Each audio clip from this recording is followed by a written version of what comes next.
Hello, welcome to Laughing Place Movie Club. Today we are talking about the 20th Century Studios film Big from 1988, one of the more recent additions to the Disney Plus library.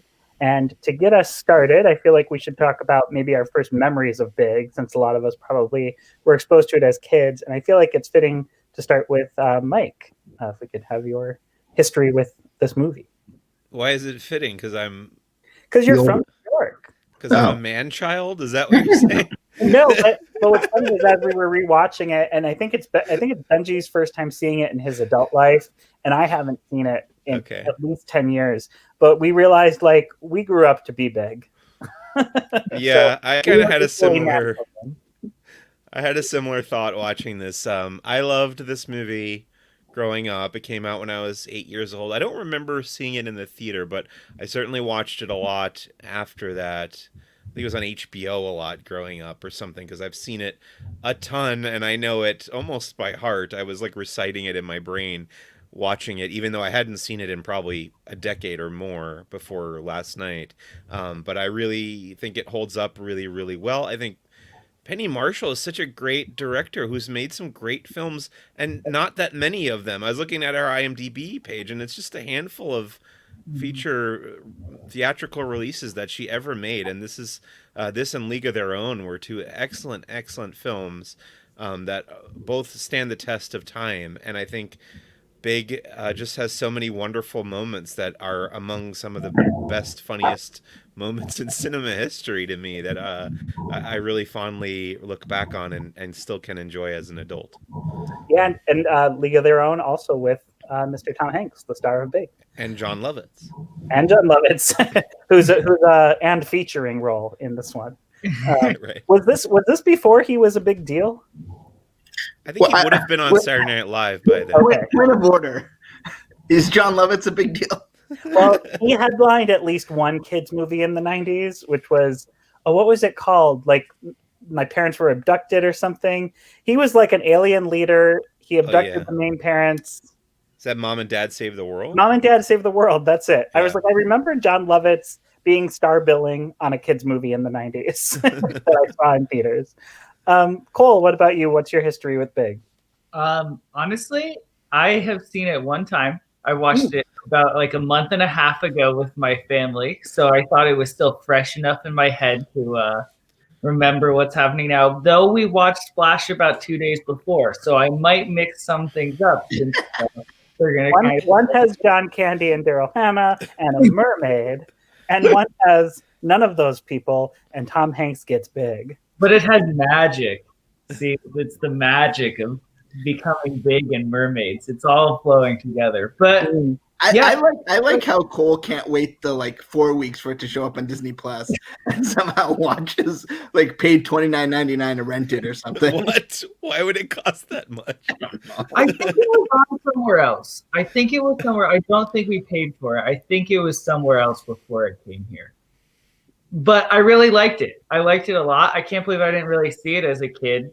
But when I watched it, I was I used to also get it confused with Big Fish. But not that either. Yeah, all of these movies just go together in my head. But this one I thought was very funny. I liked it a lot. Yes, Big Fish, the Tim Burton movie with Ewan McGregor. Yeah. What about you, Benji? I can't remember Big Beetlejuice and Don't Tell Mom the Babysitter's Dead were on the slumber party rotation, and so I must have seen parts of this movie constantly. Watching it this week, I realized many things went over my head. It's a pretty adult PG movie. Yeah.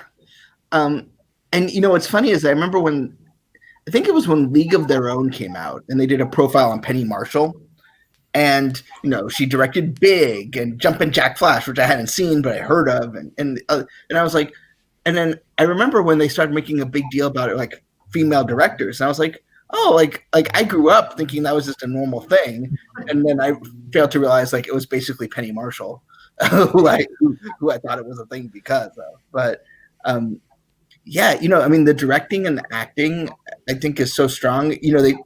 Tom Hanks talks about how he, this is his over the top phase of acting, but it's okay when you're playing a man child. And I think it's not just, how a decom would approach it. I think there's some actual, emotion and you can see him evolve through the film from being a 13-year-old boy in a 30-man's body to being like, almost like 80% of the way there, and then just getting scared and kind of reverting back. I have a mental exercise to propose, though, the next time you happen to watch Big, and that's to pretend that Tom Hanks is not a 12-year-old that becomes an adult, but a chimpanzee that becomes an adult man, and see if it affects your perspective at all, because to me it's pretty much the same thing. The way he behaves, like when he's in the limo and he's just like touching everything. See, yeah, it's almost like what an 8-year-old thinks a 12-year-old's like, not like what right.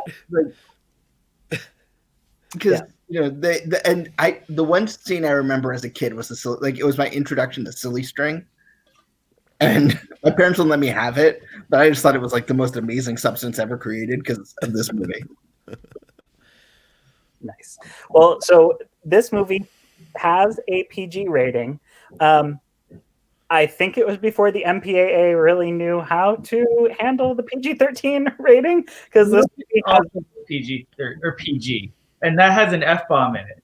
I was going to say, yeah, this has one more F-bomb than Hamilton on Disney Plus, which has none, and yet this movie has a pretty big one.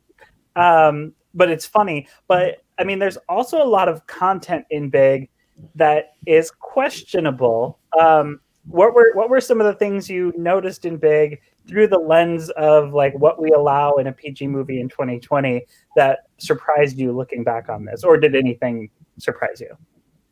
Forget about in a movie, but a 13-year-old in a 30-year-old's body is still a 13-year-old, and so.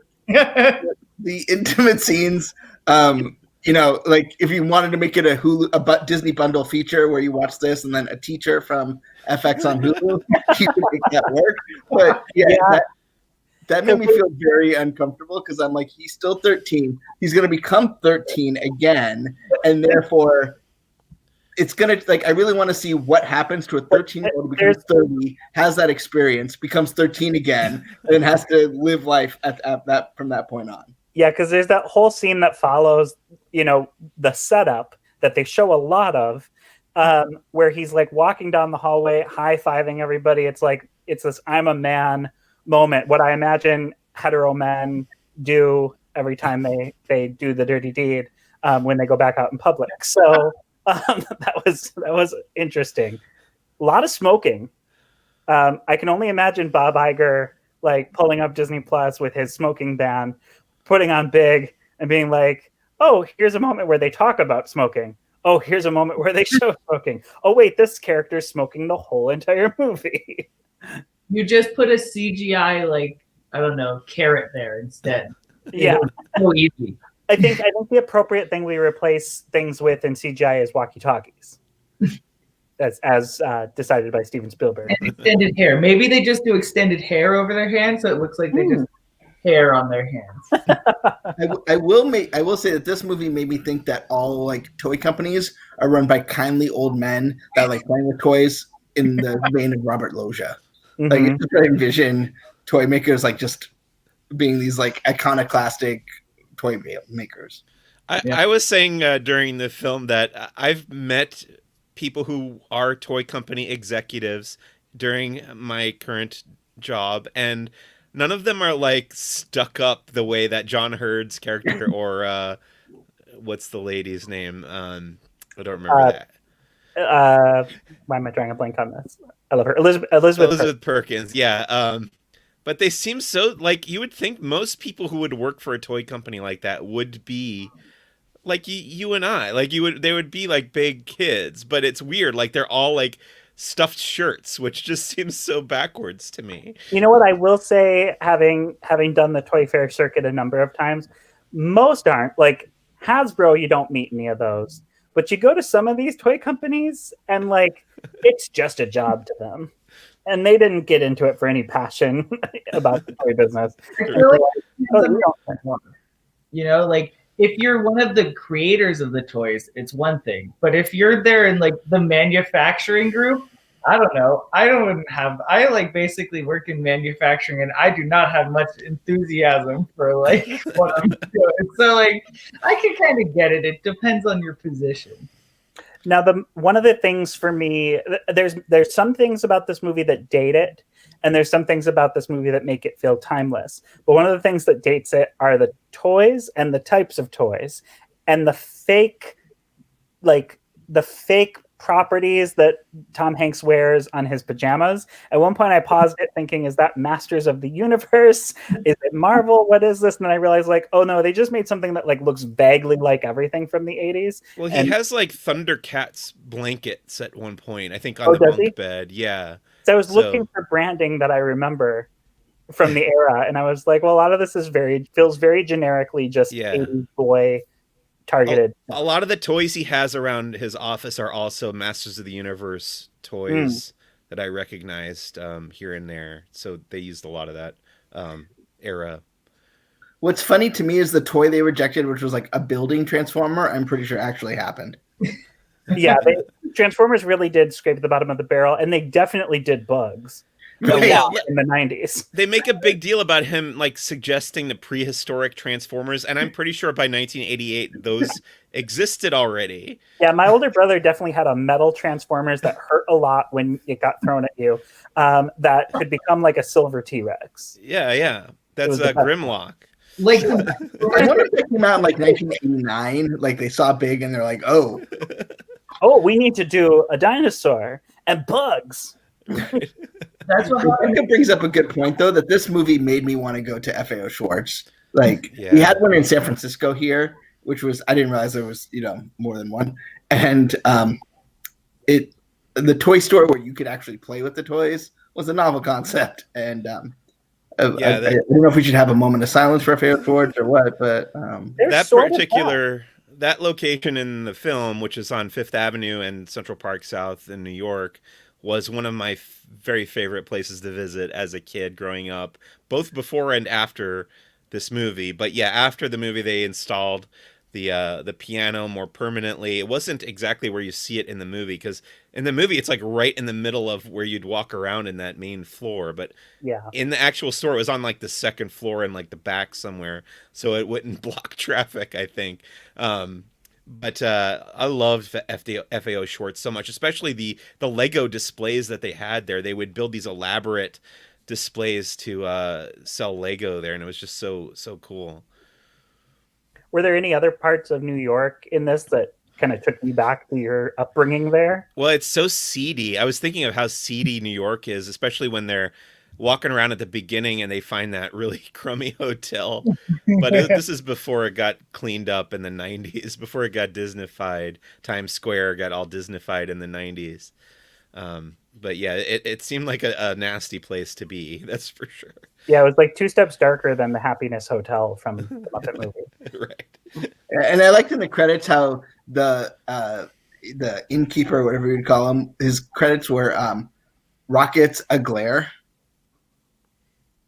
Like he just took the name of the actor's name. Like he just took the name from the Star Spangled Banner, because I don't know if he couldn't get a SAG card or I don't know what was going on there.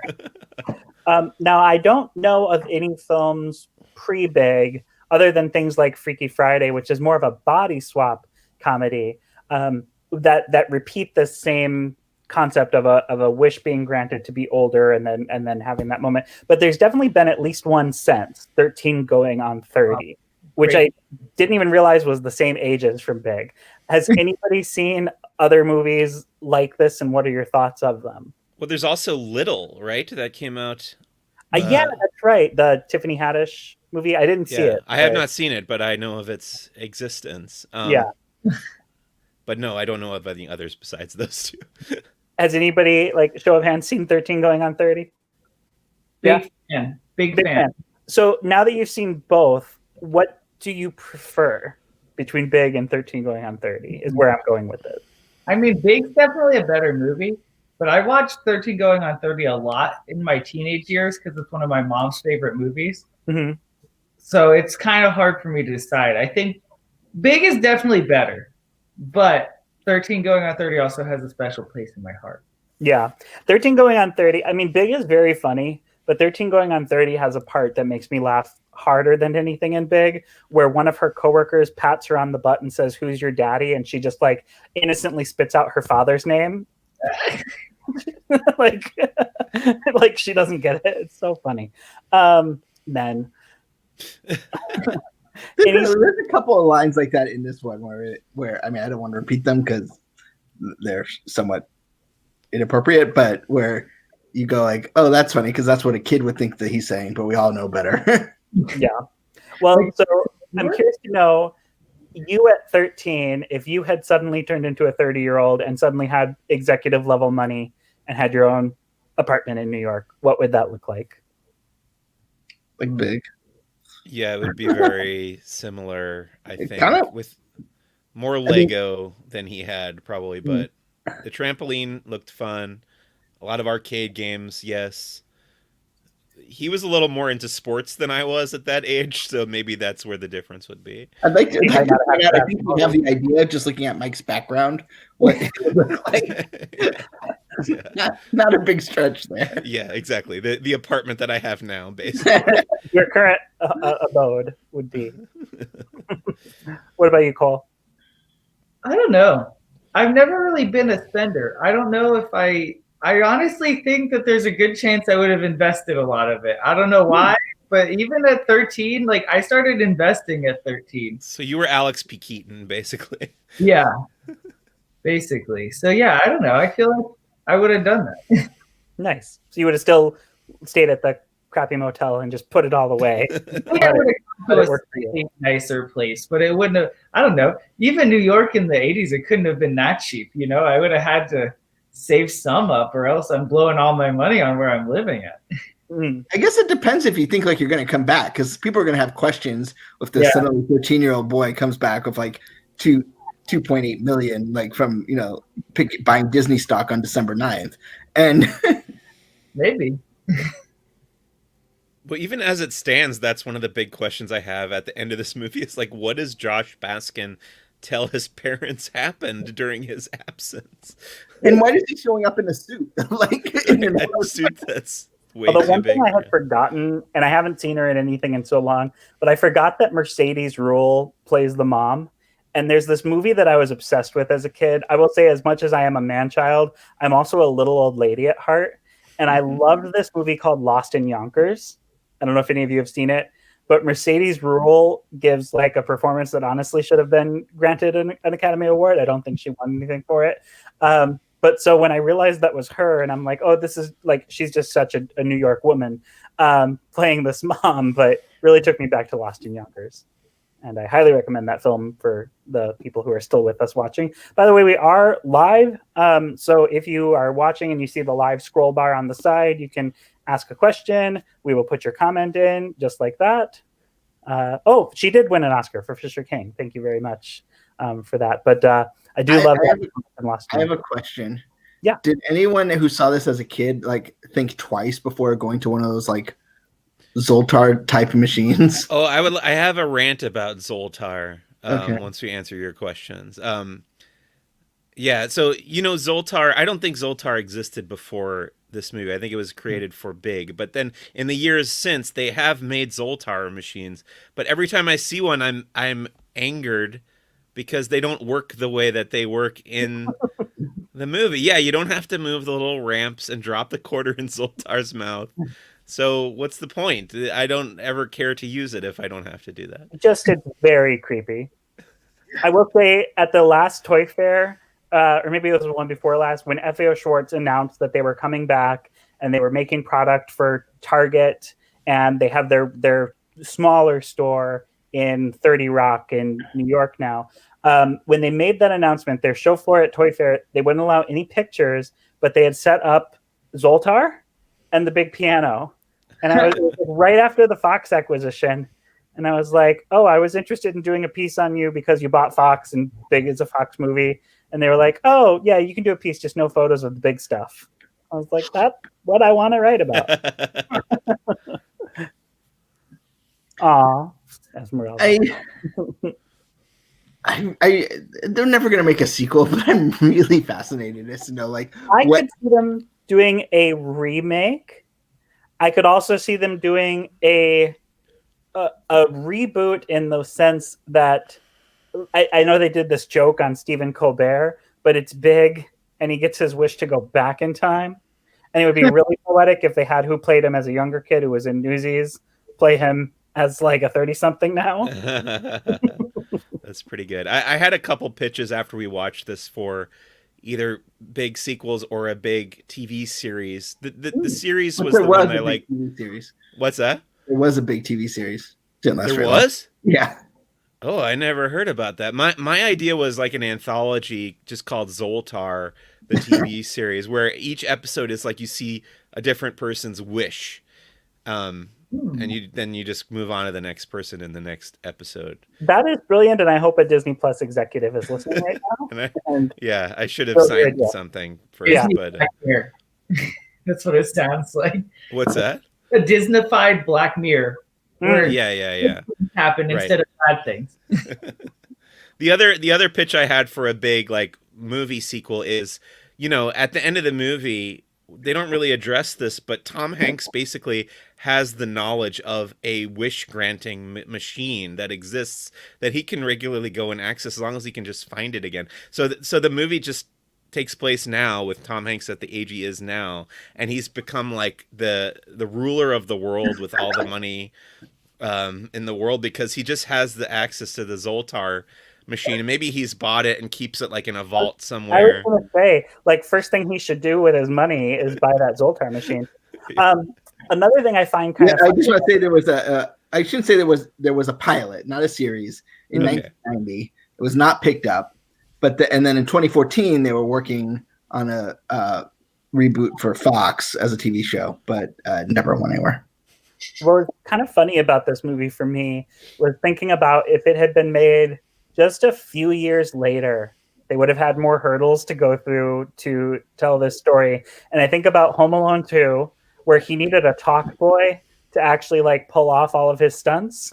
And also there would have been an animated series because like 5 years later, anything that was popular had an animated series aimed at kids, even if the movie wasn't for kids, such as Dumb and Dumber. Yeah, that's true. Yeah, there was no verification of a social. There was no like ID needed for anything.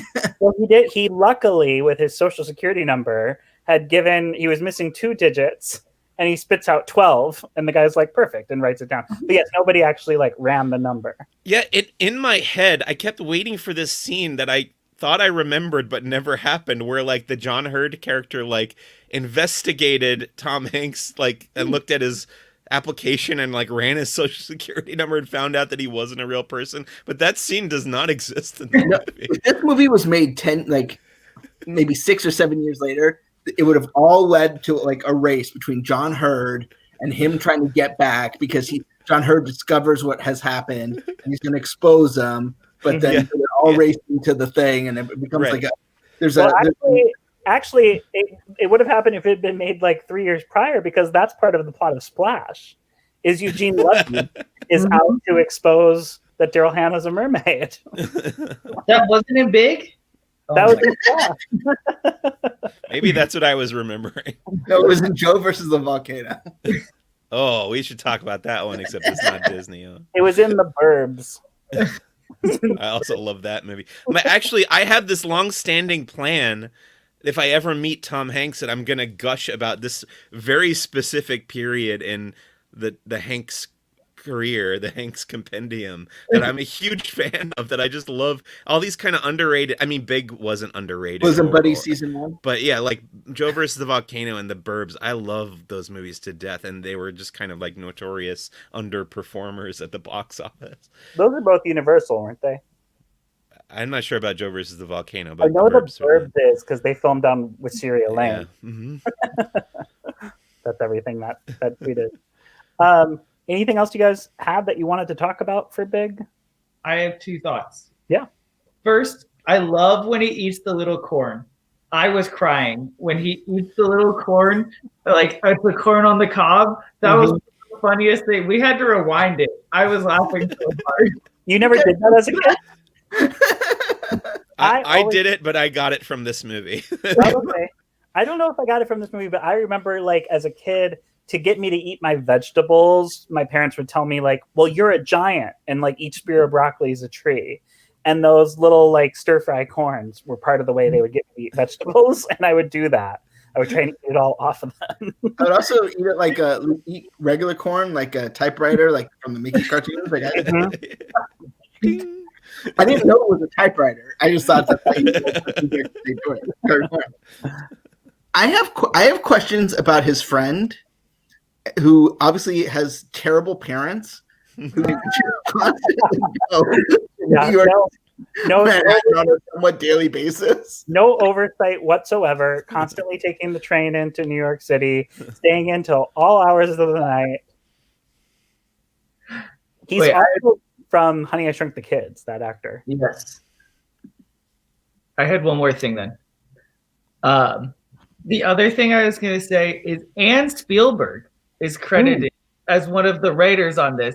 Yes. She didn't write any other movies. She had like 2 TV shows that she wrote something on, then gets an Oscar nomination for this. She's like, "What's up, brother? We both got Oscar nominations," and then pieces out. Where'd she go? What happened? Have you ever seen Bridget Jones's Diary? No. Okay, so one of Bridget Jones's close friends is a man who had like one pop hit in the 80s and decided that was enough to get tail for the rest of his life by just like being that guy and quit. And so I'm wondering if she was like, yeah, I've got my clout. I don't need to I mean, she already has clout. She's Steven Spielberg's sister. No, but I think she was like, I've got big money. I don't need this anymore. Yeah, amazing. Apparently, according to Wikipedia, she was an uncredited co-writer for this film, Small Soldiers. Oh, I remember that. She only writes movies with descriptors of size in the title.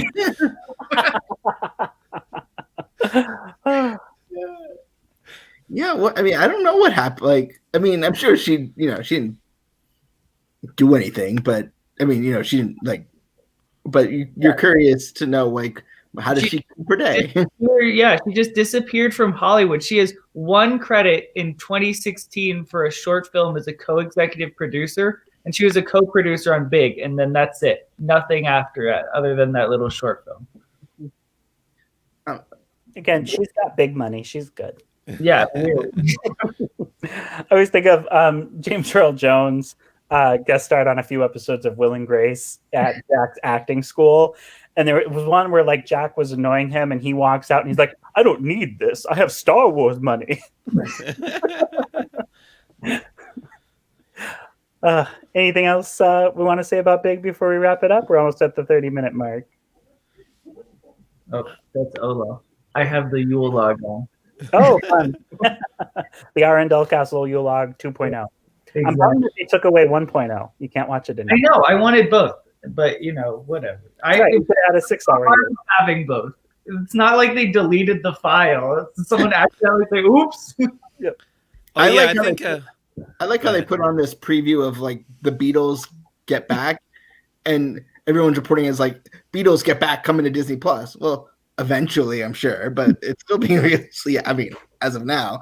But putting a 5-minute thing on there does not mean it's coming to Disney Plus.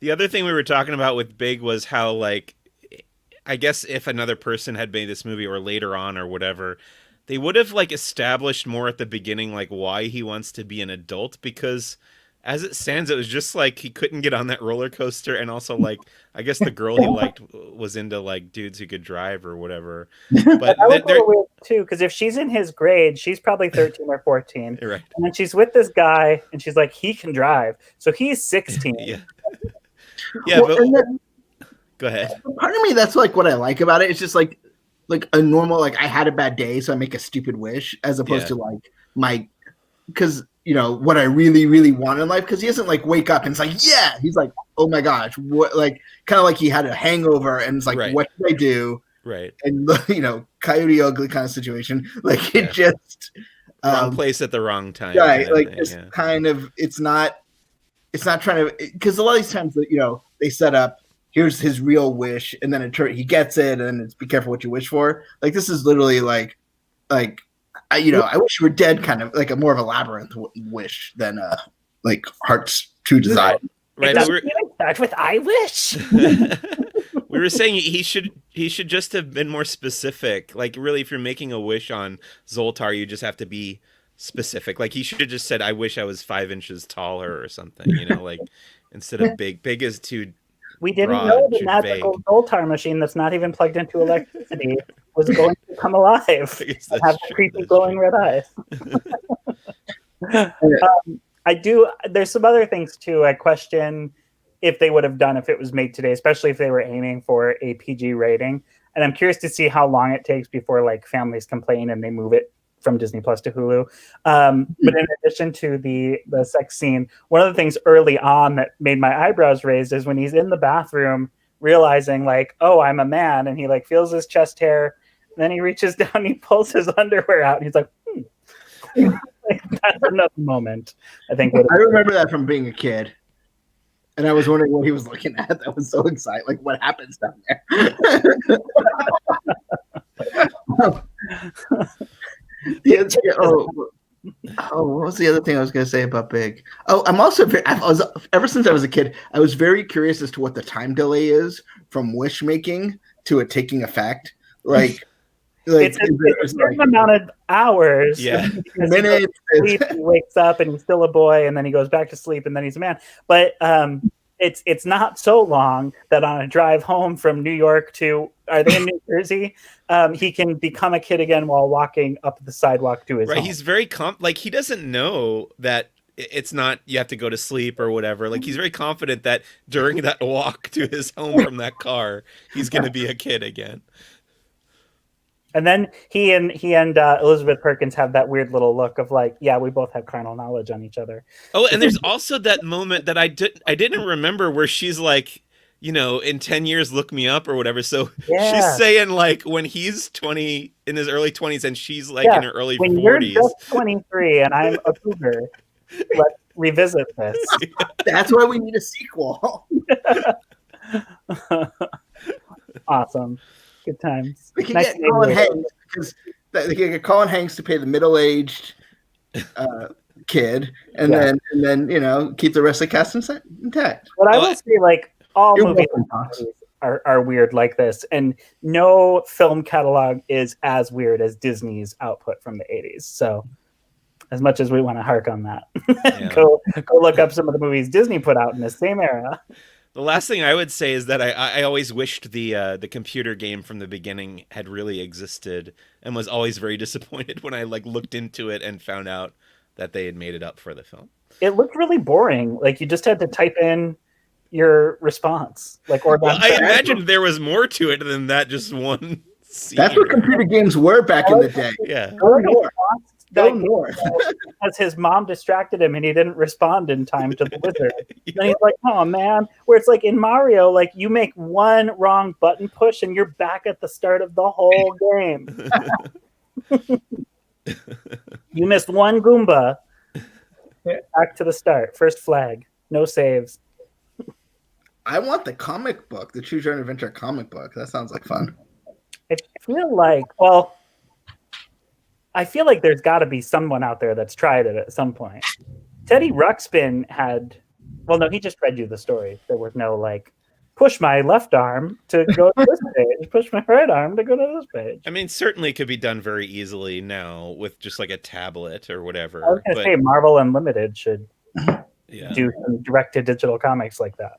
I'm not sure I understood the pitch as it was in the late 80s, like how exactly that would work, how the pages would change based on your decisions. You and But the Home Alone it dad, only cost you $8. you and the Home Alone dad both. Right. I don't get it. What a jerk. This guy does not get children. First, he makes bad toys, and then he leaves his child home on Christmas twice.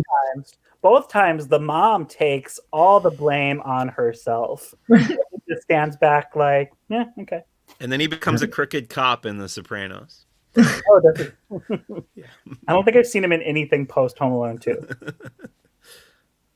R.I.P. John Hurt. I think he passed away recently, didn't he? Yeah, 2017.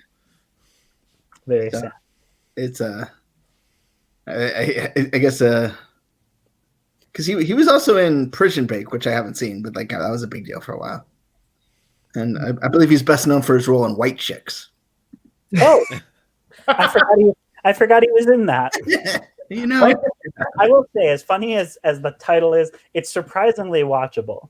I do recommend everyone who hasn't seen White Chicks give it a view. I've seen it in like 10 years. It's been a long time for me too, but the thing that sticks with me is, we've had our knees done, and then the one girl going, "You can do that?"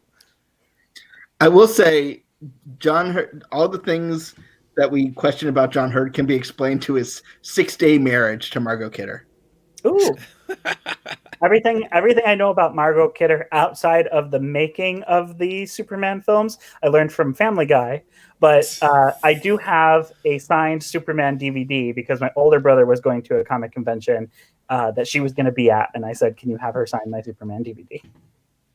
Oh, I have one more quick pitch for a sequel. I think I figured it out. The sequel is now, so since he's in middle age, he has to wish to be older again, because now he's done with working and being in a dead-end job all the time. So he wishes to be retired, bringing in Tom Hanks as retired him.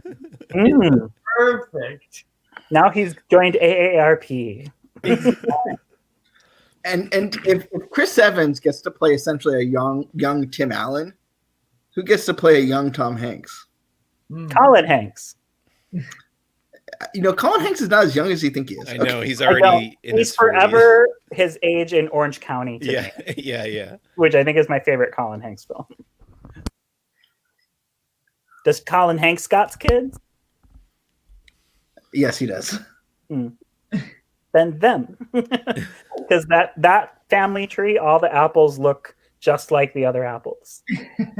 Actually, no, Tom Hanks' other son looks nothing like Tom Hanks. Never mind. Is that Chet Hanks? Chet Hanks. Who I didn't know existed until he had coronavirus, and then his Instagram post about his parents went viral, and I was like, that's a Hanks?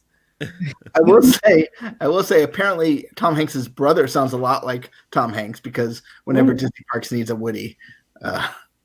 Sure.